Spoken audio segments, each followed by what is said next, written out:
Bonjour, donc aujourd'hui voici la correction sur l'activité 2 au niveau de la thermique, c'est-à-dire les températures sur la sonde PT. Donc on vous donne des indications sur l'utilisation des sondes PT. En fin de compte, les sondes PT ce sont des sondes de température, mais qui vont transformer finalement la température.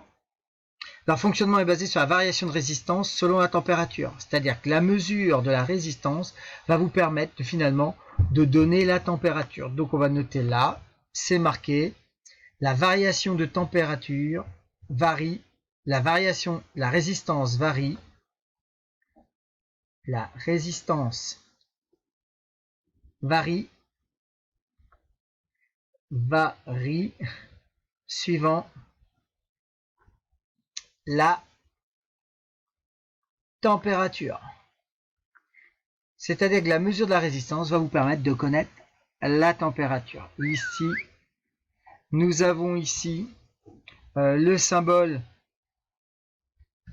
ici PT. Alors le PT, c'est du platine. Souvent, il y a beaucoup d'électrodes en platine. Symbole de la résistance, ben, c'est ni plus ni moins un rectangle et son unité, c'est le ohm. Oméga. Alors maintenant, on va s'intéresser ici au tableau de valeurs pour tracer ici la courbe que j'essaye de mettre ici. Alors on voit que le tableau de valeurs, sur la première ligne ici, on va avoir la température. Donc en abscisse, ici, j'ai la température et je mets l'unité en degrés Celsius. Au niveau de l'ordonnée, j'aurai la résistance R en ohm. Hop, j'ai bien mon symbole. Alors je vais graduer mes axes. Là j'ai 1 cm qui vaut 100. Donc là j'ai 200. 300. On prend son temps. Vous pouvez faire ça 400. 500. Je vais m'arrêter là parce que je ne vais pas plus loin. Vous pouvez faire ça sur une feuille. Vous pouvez prendre votre temps pour faire ça sur une feuille. Et ici au niveau de l'axe des ordonnées, alors là il y a une double barre pour dire qu'on a coupé. Parce que ça ne sert à rien d'aller de 0 jusqu'à 130 puisqu'on n'a aucune valeur dans l'ordonnée qui est entre 0 et 130. Donc on fait une double barre ici. Et ensuite on va graduer à partir de 130 de 10, 110. Donc ici j'ai 150, 160, 170, 180, 190, 200, 210, 220, 230 et 240. Alors maintenant, je vais placer les points de mon tableau. Pour 100, je trouve 134. Alors 134, allez, j'essaie d'être précis. Voilà le point, à peu près.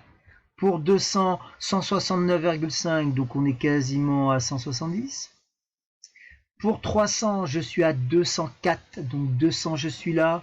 Alors 204, je vais être à 4 mm ici. Alors là, je suis un peu haut, 4 mm, voilà. Et pour 400, alors je pourrais l'effacer pour le faire un peu mieux. Je vais me donner un petit coup de gomme là, voilà. Et je vais essayer de le mettre à 204, à 200 plus 4 mm.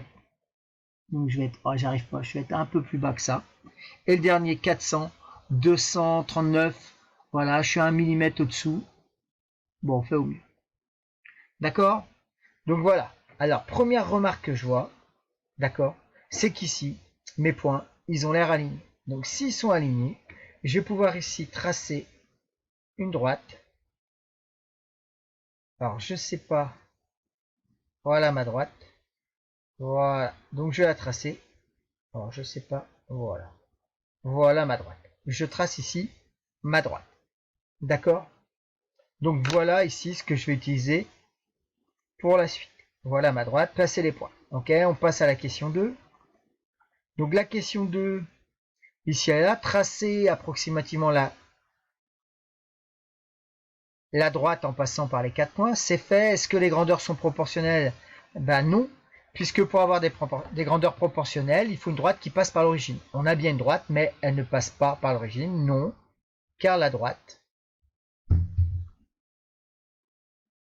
ne passe pas par l'origine.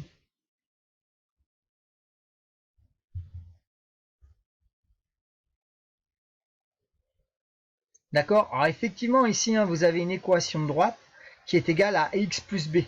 D'accord? Donc ça, c'est l'équation d'une droite, mais qui ne passe pas par l'origine. Donc ici, on a résistance en fonction de la température, ce qui correspond à peu près à notre droite. D'accord? Alors, ici, on nous dit calculer la résistance pour la valeur t égale à 0. Alors ici, j'ai l'expression littérale de ma droite, on est bien d'accord. Donc pour calculer R de 0, il faut que dans l'expression ici, R de t, je remplace la variable t par la valeur 0. Ça me fait R de 0 égale 0,347 fois 0. Je remplace ma variable t par 0 plus 100. Eh bien, on trouve bien une valeur de résistance de 100 ohms. Donc pourquoi on appelle ça la PT100? Car à 0 degré Celsius, la résistance de la sonde est de 100 ohms. Donc c'est pour ça qu'on appelle ça une PT100. Donc sur l'axe horizontal, ici, on peut lire les valeurs de température et de résistance. Alors, à l'aide de la représentation graphique, on va voir ici, pour une résistance de 108, si on reprend ma courbe ici, pour une résistance de 108, donc je descends un peu. Alors 108, vous ne pouvez pas y répondre. Hein. Résistance de 108, c'est impossible, donc il y a une erreur dans mon énoncé. On est bien d'accord. Alors maintenant, pour une résistance de 175, et je vais ici prendre une valeur donc de 175, je suis là. Je vais faire ici une lecture graphique, et on peut déterminer ici, allez, la résistance. Alors, allez, on va être dans les 200, 210, 220, non, pardon, la température, on trouve 220, d'accord? Donc, je reviens ici à ma courbe. Donc ici, quand on a une résistance de 175 ohms, on va avoir une température de 220 degrés Celsius. D'accord?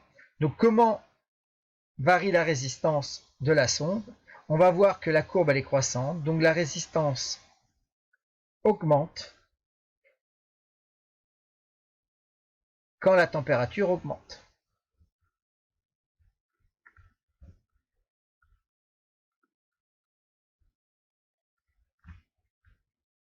Puisqu'on a une droite croissante.